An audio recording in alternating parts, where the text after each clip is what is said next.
Dans cette nouvelle vidéo de ma formation gratuite dédiée à la création d'un jeu en 2D sur Unreal Engine, nous allons voir ensemble comment créer un power-up. Alors, notre power-up, il va servir à quoi exactement? Donc, dans notre cas, on a le Mad Scientist ici qui peut se déplacer et qui ne fait rien de spécial. Et à partir du moment où il attrape cette potion, il peut lancer les projectiles que nous avons créés dans la vidéo précédente. L'autre truc que nous allons créer, c'est aussi cette fameuse caisse qu'il y a ici et qui possède des points de vie et qui peut se casser au bout d'un moment. Donc là, si je tire 2 balles, elle va devenir fissurée, elle va être fissurée, et si jamais je tire encore 2 projectiles, elle va se briser. Yorana les Hapitiki, ici Evans, j'espère que vous allez bien, et on se retrouve ici dans le projet Unreal que nous avons obtenu à la fin de l'épisode précédent. Donc pour rappel, nous avons créé ce projectile dans l'épisode précédent, qui part tout droit, et qui, lorsqu'il touche quelque chose, il explose. Donc là, si je lance la simulation, vous pouvez voir comment il fonctionne. Et là, nous allons supprimer ça du coup, et nous allons ajouter dans notre scientifique fou, le BP Scientist, la possibilité de tirer des projectiles. Donc pour ce faire, je vais d'abord ajouter les inputs du projectile, donc je vais aller dans Edit, ensuite Project Settings, hop, ici. Ensuite, je vais aller dans la partie Input, là. Et là, dans les Action Mapping, nous avons ajouté la possibilité de sauter et de se baisser un peu plus tôt dans cette formation. Ici, je vais ajouter un nouvel Action Mapping. Je vais appeler ça Fire Projectile. Je vais cliquer ici et faire un clic gauche de la souris pour que le bouton, enfin l'action de tirer des projectiles est assignée au bouton gauche de la souris. Je vais aussi appliquer ça tant qu'à faire à la touche, il me semble, voilà, la touche 3 de mon clavier, la touche numérique 3 de mon clavier. Comme ça, au moins, il me semble que le jump, c'était la touche Z, la touche spacebar. Et je vais même ajouter tant qu'à faire la touche 1, comme ça, on a la touche 1 et 3 qui permettent et de sauter et de tirer des projectiles. Donc ça, maintenant que c'est fait, je vais fermer. Je vais ouvrir mon BP Scientist qui se trouve dans le dossier VMAD Scientist, Core, et je vais prendre BP Scientist. Alors, BP Scientist, donc on a toute cette logique qui est là, et je vais venir ici, à un endroit où il n'y a rien du tout, je vais faire un clic droit, Fire Projectile, pour appeler l'événement Input Action Fire Projectile, qui représente en fait l'événement qui va être appelé à chaque fois qu'on va appuyer sur le bouton qui est assigné justement à cet événement. Donc, à chaque fois qu'on va faire un clic gauche de la souris, eh ben, on va appeler cet événement-là, ou le bouton 3 aussi qui va être assigné à cet événement-là. Donc là, ici, pour commencer, je vais faire appel à une fonction depuis la partie pressed, et je vais taper spawn actor from class. Spawn actor from class, ça va faire apparaître un acteur dans le monde. Ici, on veut faire un tir de projectile. Donc, on veut faire apparaître quoi? Un projectile. Je vais cliquer ici pour choisir la classe. Et nous, on veut faire apparaître du coup un BP underscore projectile. Alors, pour info, le projectile, donc je vais le réouvrir ici. BP projectile, voilà celui-là. En fait, sa direction de déplacement correspond à son axe X, c'est-à-dire l'axe qui pointe dans cette direction-là, vers le bas à droite de l'écran. Donc, l'orientation de ce projectile est importante. C'est-à-dire que si on le met comme ça, il va aller comme ça, vers le haut. Si on le met comme ça, il va aller comme ça, vers la droite. Pourquoi? Parce que ici, le vecteur X pointe dans cette direction. Si je change de côté comme ça, dans ce cas-là, il va aller vers la gauche. Ça a son importance parce que, justement, si je lance l'exécution, hop, il me dit qu'il y a une petite erreur, c'est à cause du transform ici, je retire la liaison. Si je lance l'exécution, on veut orienter correctement le projectile en fonction de la direction dans laquelle on marche. D'accord? Donc, du coup, si le scientist va de ce côté-là, on veut que l'axe X pointe, du coup, de ce côté-là. D'accord? Donc, vers la droite de l'écran. S'il va vers la gauche, on veut que le projectile, du coup, aille vers la gauche de l'écran. Alors, comment est-ce qu'on va faire ça? On ne peut pas récupérer l'orientation de l'acteur. Pourquoi? Parce que l'acteur regarde constamment à droite et c'est le sprite qu'on fait pivoter pour donner cette impression de l'acteur qui se tourne. Alors, pour corriger ça, il va donc falloir trouver l'orientation du sprite. Donc, en fonction de l'orientation du sprite, on va orienter le projectile dans la même position, finalement, de manière à ce que le projectile aille dans la bonne direction. Donc, pour commencer, donc je vais brancher ça là. Ici, il a besoin d'un transform. Je vais casser le transform pour avoir accès à ces sous-paramètres, on va dire. Je ne sais pas comment on peut dire ça. On a la position, l'orientation et le scale. Nous, on va d'abord attaquer l'orientation. Pour faire ça, c'est assez facile, vous allez voir, je vous ai dit que c'est le sprite qui va permettre de définir l'orientation du projectile lorsqu'il va apparaître. Je vais prendre ici le sprite, je vais mettre ça là, et je vais faire un get world rotation. Donc get world rotation, c'est simple, il va prendre l'orientation du sprite, c'est tout. Une fois qu'on va faire apparaître du coup le projectile ici, on veut qu'il ait la même orientation, rotation, que le sprite. Donc ça, c'est fait. Maintenant, il faut qu'on définisse où est-ce qu'on va vouloir placer le projectile. On a deux méthodes. Je vais vous montrer la première. Je vais faire un get actor location. Donc, c'est la position du scientist. Je vais brancher ça là, et on va dire que quand je vais tirer un projectile, on va faire apparaître un projectile directement là où il y a le scientifique. Donc, comme ça, si je tire, voilà, on a ce truc-là. Alors, qu'est-ce qui se passe? Quand je tire, on a cette drôle de réaction. C'est tout simplement parce que le selfie stick ici, donc le bras articulé sur lequel est accrochée la caméra, il y a le Do Collision Test qui est activé. Alors, le Do Collision Test, en fait, qu'est-ce que ça fait? Ça permet de tester les collisions. On peut le désactiver pour lancer le truc, et là, du coup, on n'a plus notre problème. Mais bon, moi, personnellement, j'aime pas trop ça. Je trouve pas ça très propre parce que le projectile apparaît directement sur le personnage. J'aimerais ajouter un petit décalage pour que comment dire ça? Pour que le projectile parte depuis l'avant du personnage, comme s'il faisait une sorte de caméra ou je sais pas, un truc dans ce délire-là. Donc là, si je veux mettre les collisions, on n'a pas besoin de modifier ça. Et je vais revenir dans l'event graph. Et donc là, on va ajouter un petit décalage en fonction de l'orientation. Donc, comment est-ce qu'on va faire ça? En fait, je vais coder une petite logique et je vais vous expliquer ensuite. Donc là, je vais tirer un câble depuis le getActorLocation, je vais faire un plus, je vais prendre le vector plus vector, je vais brancher ça dans le location ici, et ensuite là, ce que je vais faire, c'est que là maintenant, je vais ajouter un petit offset, c'est-à-dire, on prend la position du player et on va décaler un petit peu, on va aller devant lui en fait. Donc si on regarde à droite, on va mettre un tout petit peu à droite le point de spawn, si on regarde à gauche, on va mettre ça un tout petit peu à gauche. Donc là, on a ça. Ensuite, ici, ce que je vais faire, c'est que le World Rotation, vous voyez ce truc-là, il me permet d'obtenir en fait un vecteur particulier qui s'appelle, donc je tire un câble depuis le World Rotation, je vais faire un Get Rotation X Vector. Le X Vector, c'est quoi? C'est le forward, c'est-à-dire le vecteur qui pointe vers l'avant. Donc dans notre cas, le sprite ici, si on regarde à droite, le vecteur qui pointe vers l'avant, c'est le X en fait, c'est celui-là, le X vector, il est là, et il pointe vers la droite. Si jamais je faisais une rotation, bon, ça va peut-être pas se voir ici, 180, ah si voilà, si je fais une rotation de 180 degrés, on voit que le X cette fois-ci, il pointe de ce côté-là.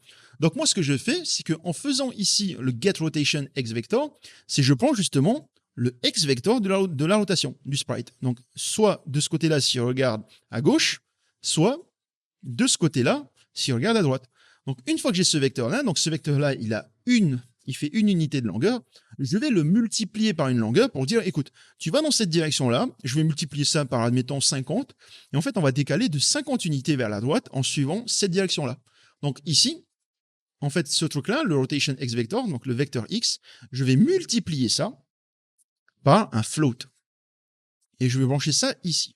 Donc, c'est exactement ce qu'on vient de faire. On prend la position du personnage, on prend le vecteur X du sprite, donc ici, ce vecteur-là, on le multiplie par 40, on décale et on lance. Et là, vous allez voir que si je compile et que je lance l'exécution, on a bien le projectile qui apparaît et qui est décalé par rapport au personnage de base. Donc là, c'est pas tout, c'est que en fait, si je spamme le clic de la souris, on va voir qu'on peut tirer autant de projectiles qu'on souhaite. C'est pas forcément propre et tout. Je vais vous montrer une petite méthode pour ajouter un petit delay, un petit cooldown entre chaque tir de projectile. Donc, comment est-ce qu'on va faire ça? Ici, en fait, dans l'event graph, c'est que à chaque fois qu'on va tirer, on va attendre un petit moment avant de pouvoir tirer encore une fois. Donc, là, d'ailleurs, ça me fait penser à un truc. Je vais ajouter une autre logique ici. C'est que lorsqu'on tire un projectile, on veut jouer un petit son de tir de projectile. En l'occurrence, ici, le son que nous avons, c'est projectile HA_shoot. Donc, c'est ce son-là qui est émis lorsque un projectile est tiré. Et on va ajouter ce petit son, du coup, ici. Donc là, je vais faire un spawn sound 2D. Voilà. Ici, je vais choisir A_shoot. Ensuite, je vais modifier un petit peu le volume. Je vais le mettre un petit peu plus faible, donc 0,5. On va diminuer de moitié le volume. Et du coup, maintenant, pour limiter le nombre de tirs, comment est-ce qu'on va faire ça? Ici, je vais ajouter un branch. Je maintiens la touche B et je fais un clic gauche. Donc, je branche ça là. Ici, je vais mettre ça là et ça là. Et là, en fait, ici, on veut brancher un booléen. Quel booléen est-ce qu'on va brancher? Je vais venir dans les variables ici. Je vais cliquer sur plus pour ajouter une variable. Je vais appeler ça B can fire projectile. Donc, est-ce qu'on peut tirer un projectile? Je compile, je sauvegarde. Et ici, je vais mettre comme valeur par défaut un true. Donc, je coche. Je branche ça là. Et donc, ce truc-là, si je lance, ça ne va rien changer. En gros, est-ce que je peux tirer un projectile? Oui. Donc c'est bon, je tire autant de projectiles que je le souhaite. Maintenant, ce qu'on va faire, c'est que dès qu'on va tirer un projectile, on va interdire l'utilisation du bouton. C'est-à-dire que là, je vais tirer un Can Fire Projectile, je vais brancher ici. Ça va me relier automatiquement un set là. Donc, dès que j'appuie sur la touche de tir, est-ce que je peux tirer un projectile? Oui. Dans ce cas-là, j'annule le fait de pouvoir tirer un projectile. Je tire un projectile et dans ce cas-là, on va attendre un petit moment avant de pouvoir tirer encore une fois. Et comment est-ce qu'on va faire pour attendre un petit moment? On va utiliser ce qu'on appelle le delay. Donc je tire un câble ici, je tape delay, je branche ça là, et je vais ensuite tirer un Can Fire Projectile ici que je vais mettre là. Donc je mets ça à trou. Et en fait, qu'est-ce qui se passe? Lorsqu'on tire, on interdit le tir de projectile ici. Ensuite, on attend 0,2 secondes et on réautorise le tir de projectile. 0,2, c'est un petit peu trop court, donc je vais mettre ça à 0,5. Donc à chaque fois qu'on va tirer, on devra attendre une demi-seconde pour pouvoir tirer de nouveau. Donc si je lance l'exécution et que je regarde à gauche et que je tire, voilà, vous voyez que même si je spam, les projectiles ne partent pas de manière intempestive, on va dire. Alors, donc là, maintenant que ça c'est fait, on va pouvoir implémenter notre power-up, donc la fameuse potion que vous avez vue au début de l'épisode. Alors, cette potion-là, comment est-ce qu'elle va fonctionner? Elle va tout simplement activer la possibilité de tirer des projectiles chez le Scientist. Donc ici, je vais prendre le B Can Fire Projectile. Ici, je vais décocher la case pour mettre ça à false. Et ce qui va se passer, c'est que lorsque je vais lancer l'exécution, on ne peut plus tirer de projectiles comme on souhaite. C'est la potion qui va venir et qui va réactiver tout ça. Donc ça, c'est bon. Je vais fermer ce truc-là. Ça aussi. Et ici, je vais aller dans le dossier core et je vais faire un clic droit. Je vais faire Blueprint Class. Et je vais appeler ça, je prends la classe Actor, pardon, je vais appeler ça BP underscore Potion. Donc la potion. Donc avant de l'ouvrir, je vais aller dans la partie R, ensuite dans Interactables, et je vais prendre Potion, et là, on va devoir extraire les sprites de la potion. Donc, petite révision d'un des premiers épisodes de cette formation. Je vais faire un clic droit ici, Sprite Actions, Extract Sprite, et là, on a plusieurs sprites de la potion. Donc, comme expliqué, voilà, dans un des premiers épisodes, je vous ai expliqué l'intérêt d'utiliser le mode grid et non pas le mode auto. Si je prends le mode auto de la potion, ce qui va se passer, c'est que tous les sprites de la potion vont être similaires. C'est-à-dire que là, on va y aller tant qu'à faire. J'ai fait extraire de manière auto, je fais clic droit, ensuite je fais create flipbook, et là, qu'est-ce qui se passe? Regardez la potion, elle ne bouge pas. Donc, c'est pas top, parce que finalement, Unreal, il a détecté, ben écoute, ça, c'est mon sprite, et je veux l'extraire tel quel. Sauf que, comme je vous ai expliqué au début de cette formation-là, ici, en fait, moi, ce que j'ai fait, c'est que lorsque j'ai dessiné ces sprites-là, je les ai volontairement mis dans des cases spécifiques pour ajouter un mouvement sur le sprite. Vous allez voir. Ici, si je mets en mode grid, ensuite, ici, je mets une taille de 25 par 25 pour la taille des cellules, donc 25 par 25. Vous pouvez voir ici que la potion, en fait, elle se déplace de haut en bas. Et en fait, quel effet ça va avoir si je fais un extract? Voilà, je sélectionne, hop, je fais un F5. Alors, le problème, c'est que ici, là, vous voyez, on a 11, 10, 9, 8, ils sont mis à l'envers, alors que c'est pas le but. Donc, je vais sortir du dossier et je vais revenir là, et normalement, il va être rangé correctement. Donc, 0, machin. Ça a son importance parce qu'il va prendre les flipbooks et il va créer tout ça à partir du flipbook, du sprite 0. Je fais un clic droit là, je fais un create flipbook, je vais appeler ça PFB underscore potion. Et là, si je veux ouvrir, regardez la magie, là, on a bien notre sprite de la potion qui se déplace de haut en bas. Donc là, ça va un petit peu trop vite. Je vais mettre ça à 10. Voilà. Ça va aller un tout petit peu lentement. Et donc, on peut continuer à implémenter le blueprint de la potion. Donc là, je vais revenir dans le dossier core. Ensuite, je prends BP Potion, j'ouvre ça. Et donc ici, on va commencer par ajouter une collision. Donc là, je vais taper Sphere, donc sphère, Sphere Collision. Je vais mettre ça en route. Ensuite, ici, je vais cliquer, je vais chercher Flipbook pour prendre un Paper Flipbook. Je vais mettre ça à 3,5 pour augmenter la taille du flipbook parce qu'il va être trop petit de base. Donc ici, si je prends le source flipbook, je mets ça sur PFB underscore potion. Et là, vous voyez bien qu'on a la potion qui se déplace de haut en bas. Donc ça, c'est fait. Et maintenant, on va vouloir pimper un petit peu tout ça. On va créer un petit VFX qui va faire comme s'il y avait de la fumée qui se dégageait de la fameuse potion. Et du coup, plutôt que de créer un système à Niagara depuis le début, nous allons en modifier un que nous avons créé dans l'épisode précédent, à savoir le VFX du projectile. Donc, je vais l'ouvrir ici, ns underscore projectile.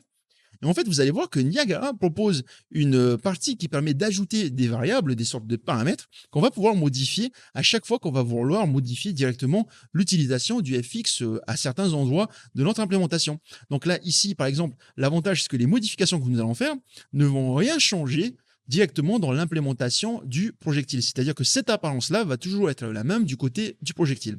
Donc là, je vais faire un truc. Ici, on a le drag. Le drag, c'est quoi? C'est la force de frottement qui est appliquée aux particules et qui permet de les ralentir dans leur lancée lorsqu'elles apparaissent. Au début, elles apparaissent, elles ont une certaine vélocité et la force de frottement va faire ralentir la particule de manière plus ou moins rapide. Donc, comment est-ce qu'on va faire ça? Ici, je vais venir dans System Settings, User Parameter, et en fait, ici, on va pouvoir ajouter une nouvelle variable. Je me suis trompé, c'est pas cet endroit-là, mais c'est celui qui est ici, User Exposed. Donc, ce sont les variables qui sont exposées à l'utilisateur. Je vais faire un clic ici, je vais prendre un float et je vais appeler ça drag. Donc, le drag, on va pouvoir le modifier à la volée. Ensuite, je vais faire une autre variable. Cette fois-ci, c'est un float aussi. Je vais faire le lifetime min. Donc ça, c'est la durée minimum de vie des particules. Ensuite, on va faire un lifetime max. Max, voilà. Et enfin, un spawn rate. Un float toujours, spawn rate. Alors, c'est quoi ces paramètres-là? En gros, ces paramètres-là, ce sont ceux que je vais vouloir modifier à la volée directement dans le système que j'ai créé dans l'épisode précédent. Donc là, je vais venir ici, user parameter, et là, je vais donner des valeurs par défaut. Alors ici, je vais remettre les valeurs que nous avons mis dans l'épisode précédent, donc les valeurs qui sont par défaut dans ce système. Alors, le drag, il est mis à 1. Le lifetime max, il est mis à 0,5. Le lifetime min, il est mis à 0,25. Et le spawn rate, il est mis à 100. Donc ça a son importance, hein, donc veillez bien à mettre ça. Donc ici, je vais venir dans le drag, là, sur le système Fountain. Et là, je vais prendre le drag qui est ici et je vais le glisser là. Comme ça, cette valeur-là va changer en fonction de la valeur que nous assignons ici. Ensuite, le lifetime max et lifetime min, ça se trouve dans le initialize particle. Donc ici, lifetime min et lifetime max. Je vais mettre du coup les bonnes variables aux bons endroits. Lifetime min ici et lifetime max ici. Ensuite, le dernier qui nous reste, c'est le fameux spawn rate que nous pourrons trouver ici dans spawn rate. Donc là, il était mis à 90. Ici, je l'ai mis à 100, donc du coup, c'est pas bon. Je vais mettre ça à 90 plutôt. Et je reviens dans le spawn rate et je vais glisser le spawn rate ici. Donc là, en gros, concrètement, le système n'a rien changé. C'est-à-dire qu'on a juste paramétré tout ça. On a mis des paramètres de manière à pouvoir les modifier un peu plus tard. Et comment est-ce que ça va fonctionner? Vous allez voir, c'est assez fun. Je compile, je sauvegarde. Et si je retourne dans le BP underscore potion, ici, en fait, ce que je vais faire, c'est que je vais sélectionner la sphere collision ici. Je vais faire un add component. Je vais taper Niagara. Et je vais prendre Niagara Particle System. Donc là, il me propose le NS Projectile parce que le NS Projectile est sélectionné ici. Donc là, je prends donc Niagara, NS Projectile, et donc il est mis là. Donc ce que je vais faire, c'est que je vais le placer légèrement au-dessus du flipbook. Voilà, quelque chose comme ça. Donc là, on a l'impression qu'il y a de la fumée, mais c'est pas forcément super joli. Nous, on veut modifier tout ça. Et bien la magie du truc, c'est que ici, si j'ouvre le système, ces paramètres-là, en fait, ils sont visibles exactement ici. Override Parameters. Donc là, je vais changer les valeurs. Donc le drag, je vais mettre ça à 0,25 pour diminuer un peu le frottement. Ensuite, le lifetime min, je vais mettre ça à 1 seconde. Et le lifetime max à 2 secondes. Ensuite, le spawn rate, donc le nombre de particules qui apparaît à la seconde, je vais mettre ça à 20. Donc on a beaucoup moins de particules et les particules ont une durée de vie un peu plus longue, ce qui fait que, en gros, elles prennent du temps pour décoller, un peu comme de la fumée finalement. Donc là, maintenant que ça c'est fait, on va pouvoir implémenter la partie qui permet d'overlapper le player. Donc là, si je reviens dans le viewport ici et que je place la potion dans le monde, là je prends le BP potion, je le place là. Je le monte un petit peu et je m'assure que son Y est égal à 0 pour être aligné par rapport au player. Si je lance l'exécution et que je vais sur la potion, il ne se passe strictement rien. Donc nous, ce qu'on veut faire, c'est que dès qu'on va overlapper la potion, donc dès qu'on va aller sur la potion, on va la faire disparaître et on va activer la possibilité de tirer des projectiles avec le Scientist. Donc là, je sors de là, je vais ouvrir le BP Potion ici. Ensuite, là, sur la collision de la sphère, je vais faire quelques petites modifications. Donc le Sphere Collision, pardon, on va venir ici. Donc on va vérifier qu'il y a bien le Overlap All Dynamics dans les Collision Presets. on va vérifier qu'on peut bien overlapper les pawns, parce que pour rappel, notre player, c'est un pawn. Donc ensuite, ici, maintenant que ça c'est fait, je vais descendre tout en bas. Donc là, je vais mettre de côté, hop. Et ici, on a le onComponent Begin Overlap. Donc là, je sélectionne le Sphere Collision et on va cliquer sur onComponent Begin Overlap. Qu'est-ce que ça va faire? En fait, ça va nous créer un événement dans l'event graph. Voilà, je me le mets sur la droite. Et donc ici, en fait, cet événement-là va être appelé à chaque fois qu'un objet va passer sur la potion. Donc là, on peut faire un truc tout simple, hein. Je vais faire un print string. Je vais lancer l'exécution. Et donc là, dès que je vais dessus, on a bien le hello qui apparaît en haut à gauche de l'écran. Donc maintenant, qu'est-ce qu'on va faire? On veut donc détecter le player. Il faut savoir un truc, c'est que donc du coup, dans un des épisodes précédents, on a créé l'interface BPI Diveable qui permet de pouvoir implémenter cette interface dans beaucoup d'acteurs différents. Nous, ici, la potion, elle ne peut interagir qu'avec le player. On aurait pu créer une interface dédiée à cette action-là, on va dire, mais dans l'autre cas, vu qu'on interagit qu'avec le player et on n'a pas envie de faire quelque chose de beaucoup trop complexe, on va juste faire un cast. Donc ici, Other Actor, c'est en fait l'acteur qui est venu sur le Sphere Collision. Donc le Other Actor, dans notre cas, c'est le player. Donc on va vérifier, est-ce qu'il s'agit du player? Et pour ce faire, ici, je vais tirer un câble, et je vais taper BP underscore scientist. Et là, on va récupérer le BP scientist. Donc, le cast, en fait, c'est quoi? C'est simple. On prend ici un acteur. Donc là, c'est de la classe actor, comme on peut le voir ici. Et en fait, lorsqu'on passe dans la moulinette ici, on va sortir par là si jamais l'acteur en question est de type BP Scientist, et on va sortir par là s'il n'est pas de type BP Scientist. Parce qu'il faut savoir qu'ici, étant donné qu'on overlappe tout, si cette potion venait overlapper un projectile ou n'importe quoi d'autre dans le monde, il va lancer aussi cet événement. Nous, on veut faire des choses seulement si on overlappe le BP underscore Scientist. Donc maintenant que ça c'est fait, on va faire quoi? On veut activer cette fois-ci chez le Scientist la possibilité de tirer des projectiles. Donc on veut activer finalement ce truc-là, ce Can Fire Projectile. Comment est-ce qu'on va faire ça? C'est simple, ici on va tirer un câble, on va faire un set Can Fire Projectile. Donc voilà, pareil, dans Unreal Banana, je vais vous expliquer qu'on pouvait faire des fonctions directement de l'autre côté. D'ailleurs, on va le faire, hein, c'est plus propre directement. Je vais compiler, sauvegarder. Donc, dans la première saison d'Unreal Banana, je vais vous expliquer qu'il ne fallait pas modifier les variables des objets directement dans un autre objet. Donc ici, on est dans un potion, on ne doit pas modifier les variables. Donc ici, comme set can fire projectile, on ne doit pas modifier les variables directement parce que ça serait difficile de traquer un petit peu tout ça. Donc là, ce que je vais faire, je vais venir dans le BP Scientist, je vais faire une nouvelle fonction, donc functions, je clique ici et je vais appeler ça set can fire projectile. Donc ce truc-là, il va être simple. Je vais tirer un boolean can fire projectile ici. Et là, en fait, cette partie-là, je vais la brancher directement là. Vous allez voir qu'il va prendre automatiquement le nom qu'il faut. Et comme ce qu'on a vu dans Unreal Banana saison 1, on met toujours un return à la fin des fonctions. Donc ça, c'est bon. Je compile, je sauvegarde et je reviens ici. Et là, je vais faire un set can fire projectile. Donc, comment est-ce que je fais? Ici, on va activer cette fois-ci la possibilité de tirer des projectiles. Donc, maintenant que ça c'est fait, en fait, ça va fonctionner. Si je prends le player ici, je vais venir là, tac, et maintenant je peux tirer des projectiles comme je le souhaite. Sauf que moi, maintenant que j'ai fait ça, maintenant que je suis venu là, qu'est-ce que je veux faire? Je veux utiliser la potion, c'est-à-dire en gros, la faire disparaître en quelque sorte. Donc là, on va ajouter une petite logique. Déjà, premièrement, on va ajouter un son. Quel son? J'ai fait un son exprès pour cette formation-là. Donc dans audio, on a A underscore power up. Donc ce petit son-là. Donc on va le jouer à chaque fois qu'on va aller sur la potion. Donc là, je vais faire un câble, je vais faire un spawn sound 2D. Je vais choisir le A underscore power up. Il est où? Il est là. Voilà. Ensuite, ici, je vais faire quelques petites modifications parce qu'avant l'épisode, j'ai testé tout ça. Donc le volume sera un petit peu trop fort. Donc je vais mettre ça à 0,6 pour jouer à 60% de son volume maximal. Le pitch, je vais rendre ça un tout petit peu plus grave, donc 0,8. Comme ça, au moins, le son va être légèrement plus grave que le son de base. Et ensuite, ici, je vais faire apparaître un système de particules. Donc, spawn system at location. Et on va réutiliser le système que nous avons créé un peu plus tôt. Donc, c'est le core NS Explosion qui est utilisé pour le projectile. Mais bon, c'est pratique aussi pour, dans notre cas ici. Donc là, je vais faire un NS underscore explosion. La position, c'est simple, on va prendre la position actuelle du coup de la potion dans le monde. Donc je vais faire un get actor location. Voilà, je vais brancher ça là.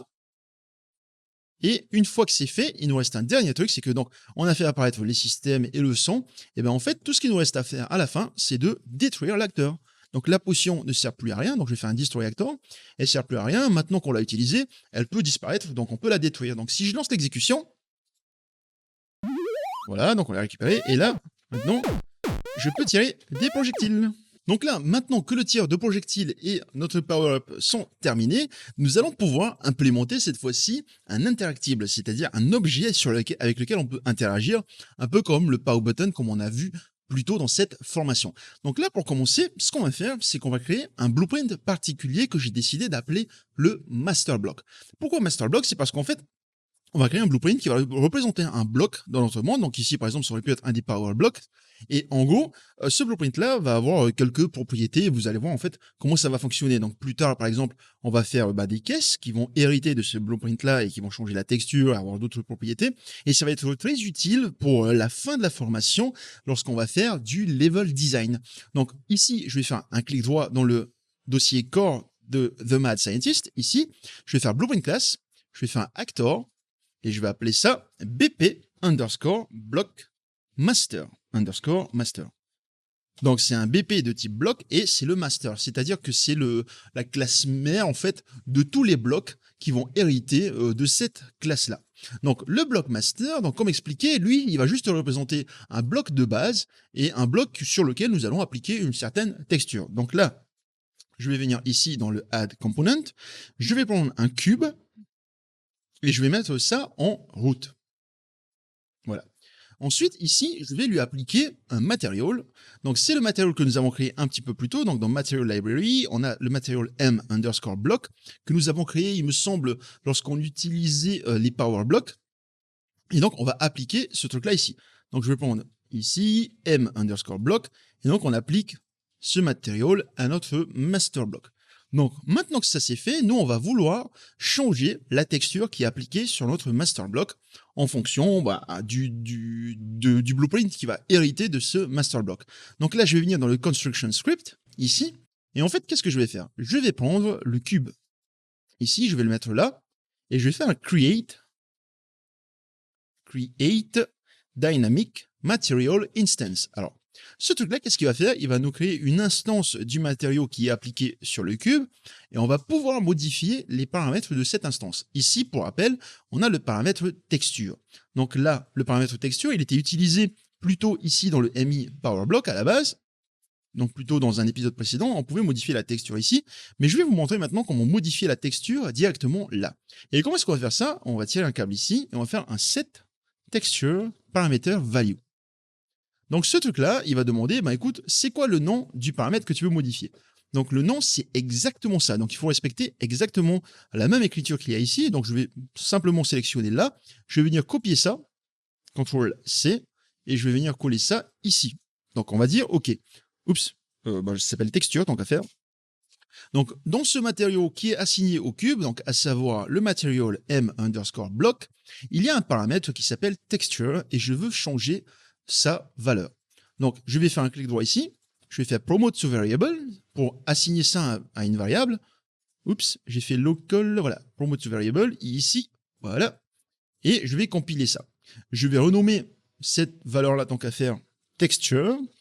Voilà, hop. Et en gros, ce qui va se passer, c'est que du coup, ici, je peux sélectionner une texture qui va être appliquée dès le construction script. Donc là, si je sélectionne la texture, je mets n'importe quoi, je sais pas, genre TGB palette. Je compile et je vais dans le viewport et vous pouvez voir que la palette est appliquée comme texture sur le cube directement. Mais nous, on va vouloir utiliser ça un petit peu plus loin dans le code. Donc ce que je vais faire, c'est que je vais même créer une fonction à partir de tout ça. Donc là, je vais tirer le texture ici. Je vais sélectionner tout ça sauf la variable texture. Je vais faire un clic droit et ensuite je vais faire un collapse to function. Je vais appeler ça update texture. Donc ça va changer la texture qui est appliquée directement sur le cube et je vais même aller encore plus loin, je vais double-cliquer ici.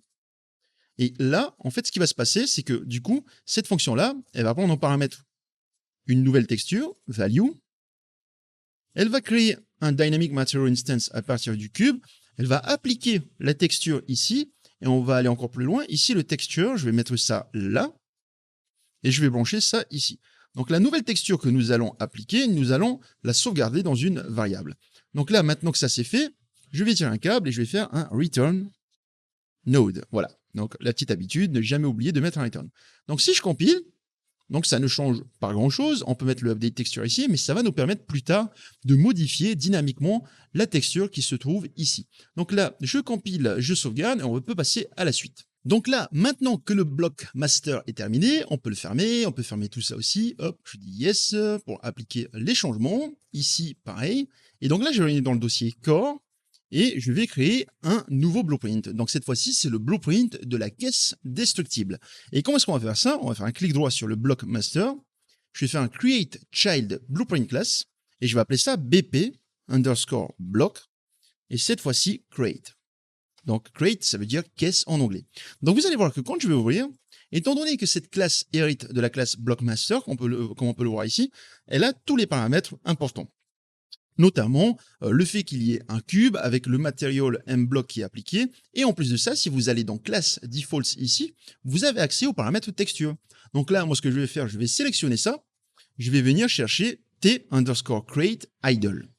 Voilà. Ça va me mettre la bonne texture de la caisse, justement. Et donc, nous allons commencer à implémenter toute la logique qui va nous permettre de faire des dégâts à cette caisse. Alors, pour faire des dégâts à la caisse, il faut dans un premier temps qu'elle ait des points de vie. Donc, pour commencer, je vais venir créer une variable et je vais appeler ça, je vais appeler ça current health points. Donc, le nombre de points actuel. Je vais mettre ça en mode integer parce que c'est un entier, un nombre sans virgule. Je vais compiler ça et je vais mettre ça à 4. Ensuite, je vais créer une autre valeur, donc à faire. Ici, je vais créer une nouvelle variable, toujours de type integer, et je vais appeler ça nb health points on crack. Alors, qu'est-ce que ça veut dire? En gros, c'est le nombre de points de vie à partir desquels on va lancer le crack, c'est-à-dire on va lancer le fait que la caisse soit fissurée. Donc pour info, alors si je vais dans classe defaults, on a le create idle. Hop, si je vais sur la loupe pour trouver la texture, ici, on a une autre texture qui représente la caisse qui est brisée, en gros, qui est sur le point d'exploser, en quelque sorte. Donc là, maintenant qu'on a créé cette variable-là, il faut lui assigner une valeur. On va dire que, voilà, de base, la caisse, elle a 4 points de vie, comme on peut le voir ici dans current health points, et nb health points on crack, on va mettre ça à 2. C'est-à-dire qu'il faut lancer d'abord 2 projectiles pour ensuite fissurer la caisse, et ensuite 2 projectiles encore pour que la caisse se détruise complètement. Donc maintenant que c'est ça, nous, ce qu'on veut faire, c'est qu'on veut pouvoir faire en sorte que la caisse puisse être affectée par le projectile. Donc plus généralement, on veut que les projectiles puissent faire des dégâts, puissent communiquer avec les objets qui sont affectés par le projectile tout simplement. Donc du coup, pour faire ça, un peu comme le BPI Diveable que nous avons créé dans l'épisode précédent, dans un des épisodes précédents, on va créer une interface qui va s'appeler cette fois-ci BPI Damageable, qui va être implémentée sur tous les objets qui vont être affectés par le projectile. Donc comment est-ce qu'on va faire ça? On va venir ici dans le content, je vais venir dans le dossier Mad Scientist, ensuite Core, je vais faire un clic droit, je vais choisir Blueprint et Blueprint Interface, je vais appeler ça BPI. Hop, je me mets à gauche pour que vous voyez tout ça, underscore et damageable. Donc, cette interface-là va être implémentée dans tous les objets qui vont être affectés en gros par le projectile. Et je vais appeler ça, l'événement qui est implémenté à l'intérieur, je vais l'appeler take damage. Take damage. Voilà.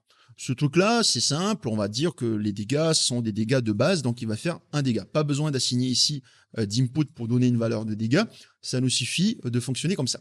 Donc ensuite, maintenant qu'on a ce truc-là, on va ouvrir le bloc create, et ici, dans le class settings, on a implemented interfaces. Donc ce truc-là, je vais venir chercher là, je vais taper BPI, et je vais prendre BPI underscore damageable, pas diveable, mais damageable.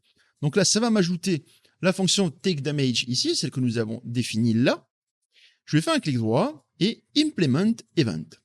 Donc, ça va me créer l'événement takeDamage et cet événement-là va être appelé par le projectile. Dès que le projectile va toucher quelque chose, il va dire, écoute, est-ce que tu implémentes l'interface damageable? Si c'est le cas, dans ce cas-là, je te lance la fonction takeDamage et maintenant tu vas prendre des dégâts. Donc, maintenant, je vais implémenter une petite logique ici. Donc, de base, les current health points sont égaux à 4. C'est-à-dire que de base, donc, il a des points de vie qui sont égaux à 4.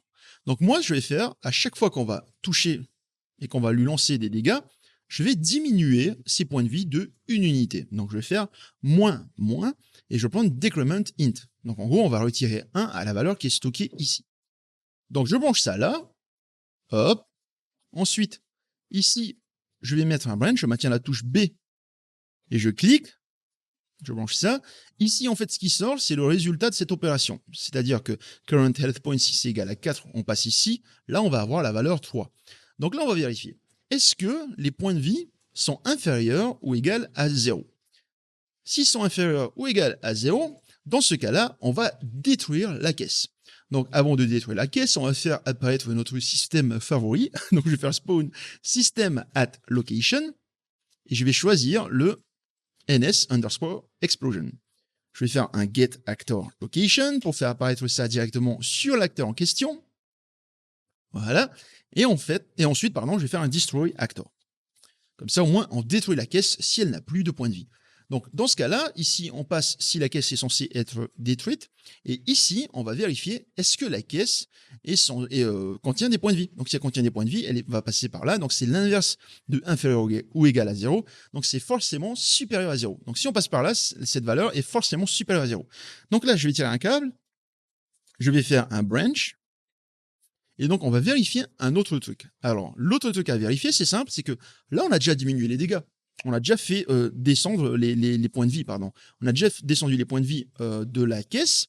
Et donc, dans ce cas-là, maintenant, on doit vérifier un truc. C'est que nous, on veut juste pouvoir changer la texture de la caisse si jamais ces points de vie atteignent le seuil. Donc, NB Health Points on Cracks. Et donc, comment est-ce qu'on va faire ça? On va dire, écoute, tu as eu des points de vie en moins, mais maintenant, est-ce que tes points de vie sont inférieurs ou égaux, du coup? Je ne sais pas si ça on fait d'accord. On va dire, du coup, égal. Et est-ce qu'ils sont inférieurs ou égaux à NB Health Points on Cracks? Si c'est le cas, dans ce cas-là, on va faire un appel à notre fonction que nous avons créée un peu plus tôt, qui s'appelle update texture. Donc, si tu as des points de vie qui sont égaux à, du coup, le fait d'être fissuré, dans ce cas-là, on va changer ta texture. Et quelle texture est-ce qu'on va mettre? On va mettre la texture T_create cracked. Donc, la caisse fissurée. Donc ça, maintenant que c'est bon, on compile, on sauvegarde, et pour le bloc create, c'est terminé. Mais pour que cette fonction puisse être appelée correctement, il faut ajouter du coup la possibilité de faire des dégâts directement depuis le projectile. Donc je vais ouvrir le BP_projectile, donc celui-là. Et là, ici, dans la logique onComponentHit, qui gère justement la logique du projectile qui touche quelque chose et qui explose, on veut vérifier si l'objet en question est censé recevoir des dégâts. Donc, comment est-ce qu'on va faire ça? On a une méthode assez simple. En fait, il n'y a pas forcément besoin de vérifier si ça implémente l'interface ou non. Ce qu'on peut faire, c'est qu'on peut tirer un câble directement depuis le Other Actor ici. Alors, dans un épisode précédent, on a fait un truc du genre does implement interface et on vérifiait est-ce que l'acteur en question implémente l'interface damageable. Si c'est le cas, dans ce cas-là, on lui fait des dégâts. Nous, on va pas faire ça. On va aller droit au but. On va tirer un câble depuis ici et on va faire appel à la fonction take damage. Et ça va mettre take damage underscore message de l'interface BPI damageable. Et en fait, ce qui va se passer, c'est qu'en gros, dès que le projectile va toucher quelque chose, il va lui envoyer un message directement, un message du genre take damage. Écoute, je veux savoir si tu as l'interface BPI damageable. Si c'est le cas, tu lances cette fonction-là. Et en fait, finalement, il veut même pas forcément le savoir. Il lui dit juste, vas-y, lance. Et en fait, l'acteur qui va être touché par le projectile, soit il va réagir s'il implémente l'interface BPI damageable, soit il ne va pas réagir. Libre à lui de choisir sa life. Donc là, il ne me reste plus qu'à compiler et sauvegarder. Ensuite, je retourne dans le viewport et je vais placer ma fameuse caisse. Alors, comment est-ce que je vais fonctionner? Je vais prendre le player start, je vais le mettre ici. Ensuite, je vais prendre le BP block create que je vais placer là. Je vais le monter ici. Je vais appuyer sur la touche fin de mon clavier pour le poser au sol. Et je vais m'assurer qu'il soit à 0 en Y. Comme ça, au moins, il sera aligné avec le reste des acteurs. Donc là, si je lance l'exécution, on peut récupérer la potion. Je peux tirer des projectiles. Donc 1 et 2. Et là, il est fissuré. Et si je tire encore 1 et 2, et là, la caisse est détruite. Donc voilà, c'est tout pour cet épisode. Une fois que le prochain épisode sera disponible, il va apparaître ici en haut à droite. Et dans cet épisode-là, nous allons voir comment implémenter la zone de fin de notre jeu qui va lancer l'écran final. Donc voilà, c'est tout pour moi. Je vous dis à très vite. C'était Evans. Allez, nana. Nous allons voir comment... Faire quoi d'ailleurs? Je sais même plus. tirer des projectiles en appuyant sur un bouton. Et on va se